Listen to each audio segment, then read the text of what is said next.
വീണ്ടും ഞാനൊരു സിമ്പിൾ റെസിപ്പിയായിട്ട് എത്തിയിട്ടുണ്ട്. അപ്പോൾ നമുക്ക് വീഡിയോയിലേക്ക് പോവാം. തക്കാളി സാദമാണ് നമ്മുടെ ഇന്നത്തെ റെസിപ്പി. വളരെ എളുപ്പത്തിൽ ചെയ്യാൻ പറ്റുന്ന ഒരു റെസിപ്പിയാണ്. ഒരു പാൻ വെച്ചിട്ട് അതിലേക്ക് 2 ടേബിൾ സ്പൂൺ എണ്ണ ഒഴിച്ചു കൊടുക്കാം. 1 ടേബിൾ സ്പൂൺ നെയ്യ് കൂടി ചേർത്ത് കൊടുക്കാം. ഇനി ഇത് ചൂടായിട്ട് വരുമ്പോൾ അതിലേക്ക് 1 ടീസ്പൂൺ കടുക്, 1 ടീസ്പൂൺ ജീരകം, 1 ടീസ്പൂൺ ഉഴുന്ന് ഇത്ര കൂടി ചേർത്തിട്ട് ഒന്ന് മൂപ്പിച്ചെടുക്കാം. ഇപ്പോൾ എല്ലാം മൂത്ത് വന്നിട്ടുണ്ട്. ഇനി അതിലേക്ക് ഒരു വത്തൽമുളക്, 1 table spoon ginger garlic paste ഇതൊന്ന് ചേർത്ത് കൊടുക്കാം. ഇതൊന്ന് ഇളക്കി കൊടുക്കാം, നല്ലോണം ഒന്ന് മൂത്ത് കിട്ടുന്നതിനായിട്ട്. ഇപ്പോൾ നല്ലോണം മൂത്ത് നല്ല ഫ്ലേവറൊക്കെ വരുന്നുണ്ട്. അതിലേക്ക് നമുക്ക് ഒരു സവോള ചെറുതായിട്ട് അരിഞ്ഞതും വലിയൊരു സവോള എടുത്തിട്ടുള്ളത്, പിന്നെ ഒരു പച്ചമുളക്, കുറച്ച് കറിവേപ്പില ഇത് കൂടി ചേർത്തിട്ട് നല്ലോണം ഇളക്കി വഴറ്റിയെടുക്കാം. സവോള വഴറ്റിയിട്ട് ചെറിയൊരു ഫ്രൈ പോലെ ആക്കി എടുക്കണേ. ഇപ്പോൾ നല്ലപോലെ മൂത്ത് വന്നിട്ടുണ്ട്. ഇനി നമുക്കിതിലേക്ക് 1/2 ടേബിൾ സ്പൂൺ മുളക് പൊടി, കാശ്മീരി മുളക് പൊടി എടുത്തിരിക്കുന്നത്, പിന്നെ 1 ടീസ്പൂൺ മല്ലിപ്പൊടി, 1/4 ടീസ്പൂൺ മഞ്ഞൾപ്പൊടി ഇത്ര കൂടി ചേർത്ത് കൊടുക്കാം. ഇനി ഇത് ഇളക്കി കൊടുത്തിട്ട് നന്നായിട്ടൊന്ന് മൂപ്പിച്ചെടുക്കാം. പൊടിയൊക്കെ നല്ല മൂത്ത് നമുക്ക് നല്ല സ്മെല്ല് കിട്ടുമല്ലോ. ഇപ്പോൾ പൊടികളൊക്കെ നല്ലോണം മൂത്ത് വന്നിട്ടുണ്ട്. ഇനി നമുക്കിതിലേക്ക് തക്കാളി ചേർത്ത് കൊടുക്കാം. വലിയൊരു തക്കാളി ചെറുതായിട്ട് അരിഞ്ഞതാണ്. ഇനി നന്നായിട്ടൊന്ന് ഇളക്കി യോജിപ്പിച്ച് കൊടുക്കാം. പിന്നെ അതിലേക്ക് വേണ്ട ഉപ്പ് കൂടി ചേർത്ത് കൊടുക്കാം. ഒന്നുകൂടി നല്ലോണം ഒന്ന് ഇളക്കി യോജിപ്പിച്ചിട്ട് നമുക്ക് അടച്ചു വെച്ച് വേവിക്കണം.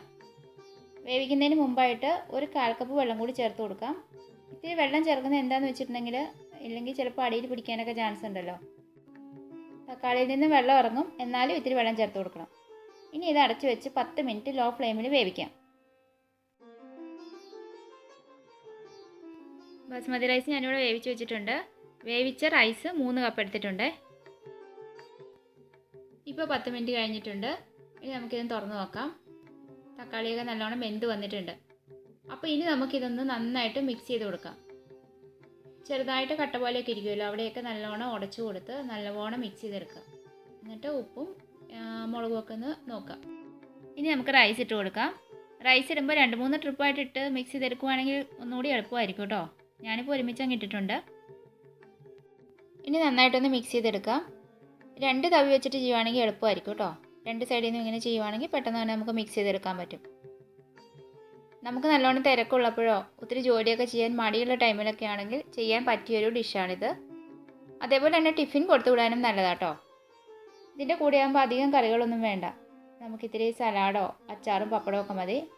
അല്ലെങ്കിൽ എന്തെങ്കിലും ഒരു മെഴുക്കുവരട്ടി കൂടി ആണെങ്കിൽ അടിപൊളിയായിരിക്കും. നല്ലോണം മിക്സ് ചെയ്തെടുത്തു. ഇതിലേക്ക് ഞാൻ ഇത്തിരി മല്ലിയില കൂടി ചേർത്ത് കൊടുത്തിട്ടുണ്ട്. ഇനി ഇത്തിരി കായപ്പൊടി കൂടി ചേർത്ത് കൊടുക്കാം. കുറച്ച് മതി, അതുകൂടി നന്നായിട്ടൊന്ന് മിക്സ് ചെയ്ത് കൊടുക്കണേ. ഇനി അടച്ചു വെച്ച് ലോ ഫ്ലെയിമിൽ 5 മിനിറ്റ് വയ്ക്കാം. ഇപ്പോൾ നമ്മുടെ തക്കാളി സാദം റെഡി ആയിട്ടുണ്ട്. ചെറിയൊരു മസാലയുടെ ടേസ്റ്റൊക്കെ ഉള്ള ഒരു റൈസാണിത്. അപ്പോൾ നിങ്ങളൊന്ന് ട്രൈ ചെയ്ത് നോക്കുക കേട്ടോ. ടേസ്റ്റി ആണെന്ന് മാത്രമല്ല കാണാനും നല്ല ചന്തമുള്ളൊരു റൈസാണിത്. ഞാനിപ്പോൾ ഇതിലൂടെ കഴിക്കാൻ വേണ്ടി എടുത്തിരിക്കുന്നത് സോയ വെച്ചിട്ട് ചെയ്തിരിക്കുന്ന ഒരു ഡ്രൈ റെസിപ്പിയാണ്. പിന്നെ പപ്പടം എടുത്തിട്ടുണ്ട്, സലാഡും എടുത്തിട്ടുണ്ട്. ഇനി ഇതിൻ്റെ കൂടെ വേണം നമുക്ക് അച്ചാർ എടുക്കാം, വേണമെങ്കിൽ മെഴുക്കുവരട്ടിയൊക്കെ എടുക്കാം കേട്ടോ. ഇങ്ങനെ ഒരു കളറിലൊക്കെ കാണുമ്പോൾ തന്നെ റൈസ് കാണാനൊരു ചന്തമൊക്കെ ഇല്ലേ. അപ്പോൾ സബ്സ്ക്രൈബ് ചെയ്യാതെയാണ് വീഡിയോ കാണുന്നതെങ്കിൽ ആ താഴെ കാണുന്ന റെഡ് ബട്ടൺ പ്രസ് ചെയ്ത് ഒന്ന് സബ്സ്ക്രൈബ് ചെയ്തേക്കണേ. പിന്നെ അതിനടുത്തൊരു ബെല്ലൈക്കൺ വരും, അതുകൂടി പ്രസ് ചെയ്ത് ഓൾ നോട്ടിഫിക്കേഷൻ കൊടുത്തേക്കണം കേട്ടോ. അപ്പോൾ നമുക്കിനി വീണ്ടും വേറൊരു വീഡിയോയിലൂടെ കാണാം. നന്ദി, നമസ്കാരം.